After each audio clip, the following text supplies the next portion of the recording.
This episode brought to you by Kyocera ruggedized smartphones.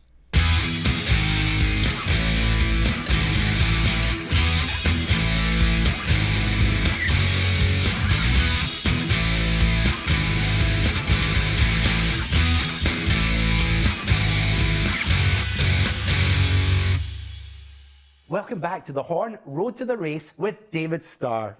Neil, thanks for having me again. Great to see you again. So David, I have seen you many times on race day, really focused. I want to ask you about your day. When do you get up? What are you thinking about? How do you prepare for a race?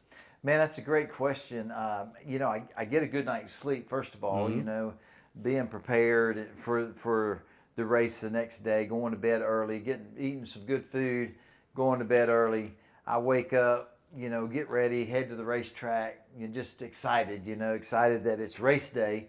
Just thinking about the race in my mind, how I think the race is going to play out.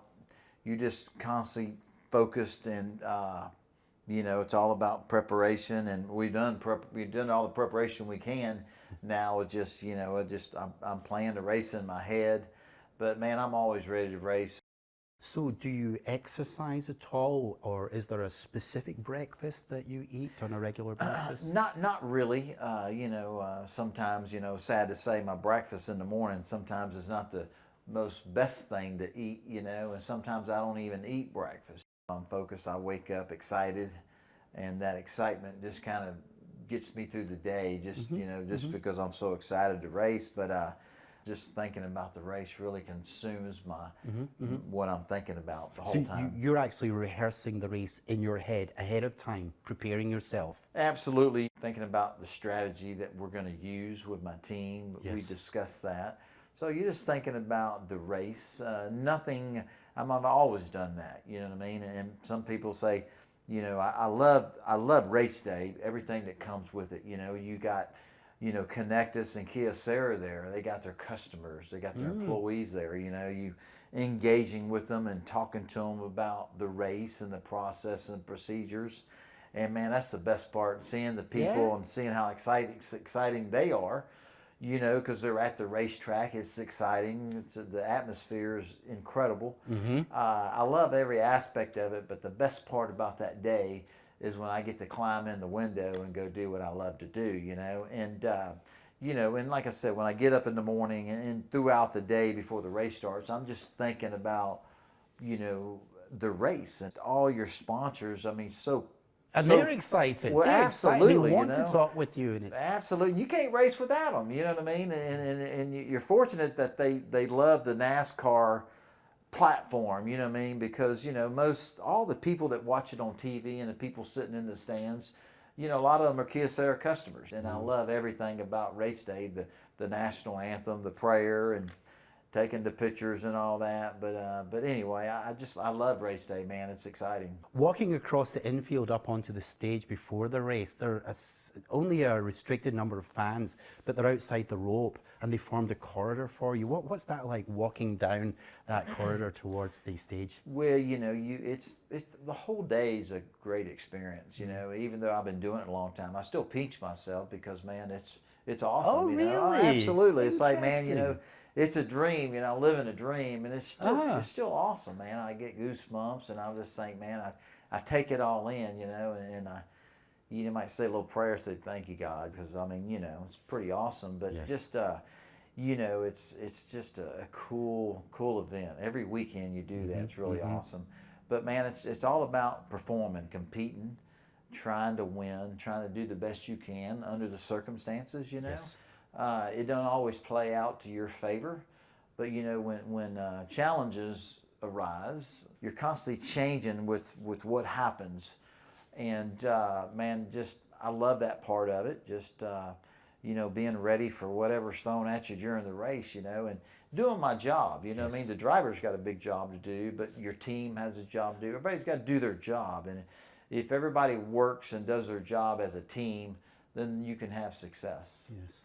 Mentioning the team, I know that before and after the race, there are tests and measurements that NASCAR makes of the Mustang, and your pit crew actually pushes the Mustang around through these various tests? Do you need to be there for these? Do you need to be present for these Well, tests? I don't have to be present because your team, they give you a box, rules to work within, and I want my team to be, on the line of the box. Don't be inside the box. You're supposed to be inside the box, but we're in competition here. Yes. So maximize everything.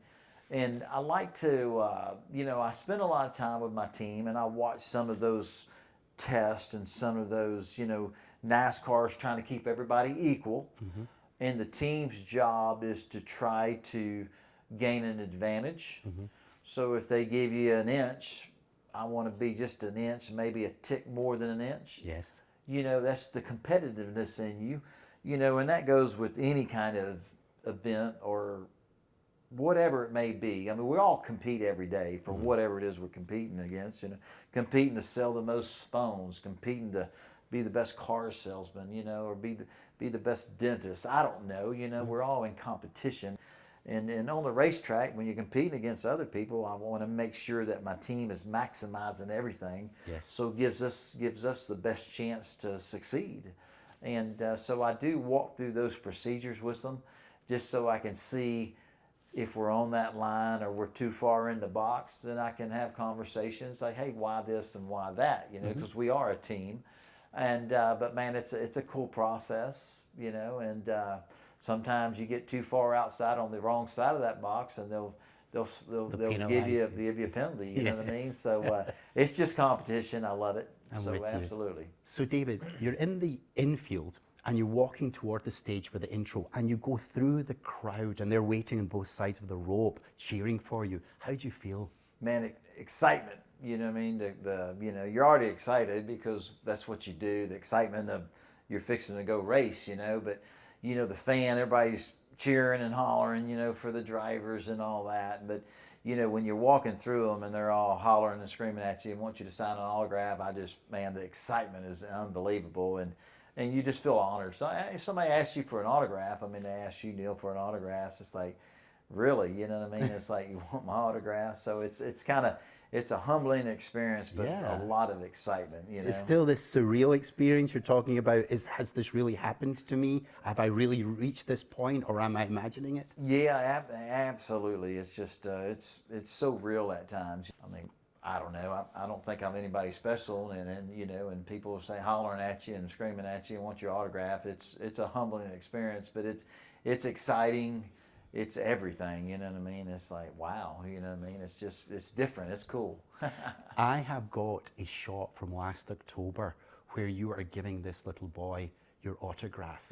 And to this little, in fact, I'm going to insert the shot now for you to watch. That you have made this, not this little boy's day, you've made his year. Right. He's he's so happy. You've done this boy a really big favor. So clearly the audience just feels the excitement, they love the attention that you give to them. You give them inspiration. You gave me your autograph? Thank you. That was you? Okay, I remember. I remember you, and I still have that. Well, it's man. I'm a fan of a lot of different athletes. And hey, if you can put a smile on somebody's face, that's pretty cool, pretty powerful. And it's interesting. Because we're just normal people, have a cool job, but the perception of the fans to the drivers, they put you up on this pedestal, and you hope to live up to that. And but if you can make somebody smile, and especially kids and special needs kids, and it don't matter, everybody, you know what I mean? So it's a humbling experience, and it's pretty awesome, to be honest with you. Thank you, David, for sharing that. Thank you.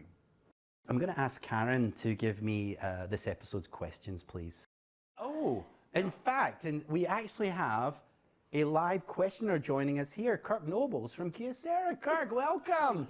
Please ask your questions of David. Good to see you. Kirk, good to see you, buddy. Good to see you. Just want to stop in and say, hey, David, good to see you again. Good to see you, buddy. And we are so excited to be sponsoring and working with you again this year. Man, what an honor it is, man. Yeah. I love a bunch of your customers. They always show me the Kyocera phone, and I don't know why they do that, but they do it. Yeah. It's awesome.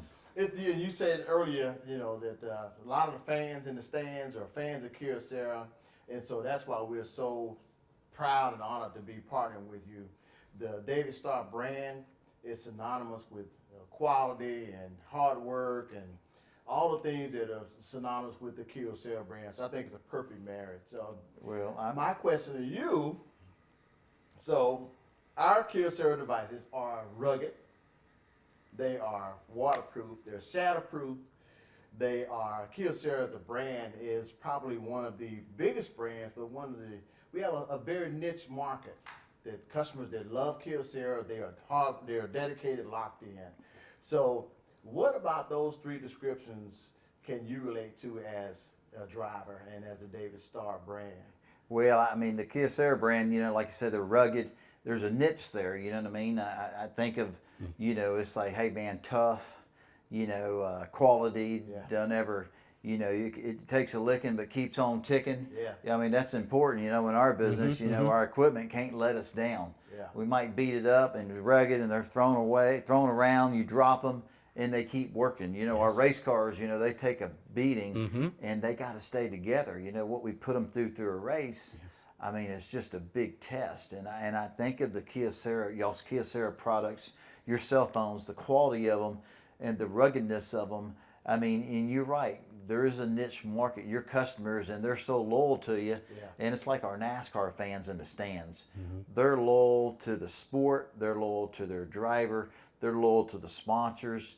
But man, the Kyocera brand is a great brand. And people work in the construction business, people that work with their hands a lot. I think the Kyocera the cell phone is a perfect fit for them because I mean they'll take a beating and the quality they still keep on ticking. You know what I mean? So absolutely. Yep. And they're fast. Absolutely, they're 5G. fast. Both devices 5G. Man, that's awesome, man. That's awesome. Thanks for coming on. Absolutely. Good to Thank see you. you. Kurt, appreciate, man. It's an honor. One final question. Yes, sir. Do you think Lightning McQueen should have gone into the pit stop on that first turn? That last lap? Well, I don't know if he should have. He should have just kept on digging, you know what I mean? That's awesome, buddy. Take care. Thank you. Good Take to see care. Excellent. Oh dear. So David, I'm thinking back 10 years ago when I sat an exam here in the US. It was one of these ones where you sit at a desk it was for 4 hours. There's a camera in your face, one pencil, a scratch piece of paper, and guards walking up and down looking over your shoulder to make sure you're not cheating. But I mean, I did no physical work at all. I sat there for 4 hours, but at the end of it, I was totally bathed in sweat. I felt like I'd been at the gym working out. I was thinking, a moment or two ago about you sitting in that seat for so many hours, having to concentrate. How do you manage to concentrate for such a long time during the race? Man, you just do it, Neil. I mean, you're hot. You're wore out because you're mentally and physically wore out. And physically because you're wrestling this 3,400-pound race car. A lot of times the car's not doing what you need it to do on the racetrack. So you're trying to stay ahead of it, trying to get it to turn or do whatever it is you're trying to get the car to do. And the focus it takes, the mental focus, is over the top, And you're just busy just thinking, and so at times when the race is over with, man, you're mentally and physically wore out. But you're athlete. You're an athlete. Yes. And you're in there just digging as hard as you can. And a lot of times when I get out of the race car, my whole racing uniform is just soaked. Sometimes I'll sit down. And when I stand back up after a race, there's a puddle of sweat. You know what I mean? But I love I love all of it. It's mentally and physically draining. Yes. But that's why you work out. That's why you have to be an athlete, man. Yes. And you got to have a good diet. You got to be able to get the job done. You know what I mean? If you can't handle the mental aspect of it or the physical aspect of it, then you're probably not going to have the job that you have, you know what I mean? So, it does get hot, but, as an athlete, you can't stop and pull in, take a pit stop, said I need a 10-minute break. That doesn't happen in our sport. So, you have to work through that type of stuff. You have to train, work out. You just got to be ready for it. Even though we're sitting in a race car for 3 hours or 4 hours, it's hot, you're focused. A lot of physical things happen, But man, it's you know, you're prepared for all of it, you know. And if you're not, if you can't handle that, then you won't be a race car driver for long. Very long, no. So you, after the race, you get out the car. What's the first thing you do to decompress, to begin to recover? Well, you know, you first of all, you're drinking a lot of fluids, you know Yes. what I mean, trying to Yes. replenish, you know, because you lost a lot. And then you know, I kind of want to talk to my team, analyze the race somewhat, and then talk about the pit stops and the changes they made and what the car was doing. You know, when you get out of the car, I want to talk to my team right Yes. then. You know, I want to talk about why or how or what happened. So that's always been what we do right when I get out of the race car. But man, it's you know, it takes 3 or 4 hours to kind of come down. You know what I Yes. mean? Because you've been competing for 4 hours. You're just on that natural high, and you know, when the race is over with, you just don't just fall off of that. It takes 3 or 4 hours, maybe longer, to kind of decompose and chill out. You know what I mean? But anyway, it's just something that just happens naturally. You know, just you know. But man, for 3 or 4 hours after the race is over with, it's sometimes you get in your rent-a-car and you're heading back to the airport. You got to watch your speed limit. You know what I mean? Because you're still on the natural high. You still, you know, still feel like you're racing sometimes. And when you look in your rearview mirror and there's a police officer right there, it wakes you up real quick. I would think so. Now, at some of the race meetings, particularly here in Texas, you have let's call them a posse. How do you like to spend your time in the infield with your strongest fans? Well, I love it. You know, when the race is over with, you know, my family's there, my kids and my wife, and a lot of people there at Texas that gave you opportunities, that gave you a chance to drive their race car. A lot of people helped you financially as a sponsor. You know, there's a lot of people there that love racing and are big fans of yours. And when the race is over with, it's fun to engage and talk to them and hang out with them. You know what I mean? And you know, again, we were talking about it earlier. You know, I love every aspect of race day. You know, I love what I do. I love the fans. I love our partners, the sponsors. I love my team. So, you know, when the race is over with and you can kind of slow down and kind of the weight's off your shoulder. Yes. The event was ran. You did the best you could do, and you can kind of let your, you know, kind of just chill out, let your guard down, and relax a little bit. You know what I mean? And I love that part. It's fun. You know, people are having a couple of drinks, and there's usually some good food, music, great conversation. It's just to end a great day of racing, and to do it that way is awesome. Fantastic. David Starr, always a pleasure. Thank Always you so pleasure, much. Neil. Thank you, sir. We'll see you next time on The Horn, Road to the Race.